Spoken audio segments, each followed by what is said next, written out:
More and more, the coast of Southern California turning into a floating crime scene. A new surge at this border, creating a life and death struggle just steps from the beach. It's chaotic. It's very chaotic. In the last month alone, 4 migrants have died, including 3 who drowned when their boat lost power, hit a reef, and smashed into pieces. Dozens of migrants forced to jump for their lives.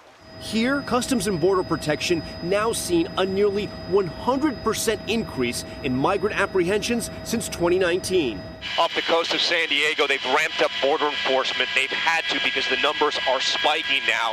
And smugglers are charging more money, tens of thousands of dollars per person, and they're becoming even more reckless. We rode with Customs and Border Protection's air and marine operations as they hunted for smugglers along the busy maritime border between Mexico and California. A smuggler looks at a kilo of cocaine, a pound of fentanyl, and a baby, a human baby, all the same way. They can. Yeah, it's all money. It's all a commodity, and that's the unfortunate reality that we're facing every day. In the air and in the ocean, these specialized teams are patrolling around the clock, stopping all types of vessels as smugglers try to blend in or pose as recreational boaters and fishermen, sometimes refusing to stop. We're just seeing the smugglers be more abrasive, more, running into us, ramming, kicking people off their boat at the mercy of the surf. The risks migrants are taking on the ocean are part of a growing trend happening all across the southern border.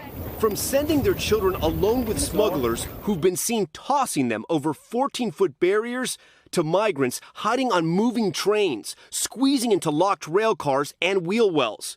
Customs and Border agents tell NBC News they believe a reinforced and heightened border wall has forced smugglers to take extreme measures. In a remote village in Mexico, Luz Maria Perez cries at the altar she built for her daughter, Maria Eugenia. She was on board that doomed ship that sunk off San Diego, drowning, trying to make it to shore. Maria Eugenia, a 41-year-old single mom, was hoping to find work in the U.S. She was caught crossing illegally twice before and told family she was going to give it one last try.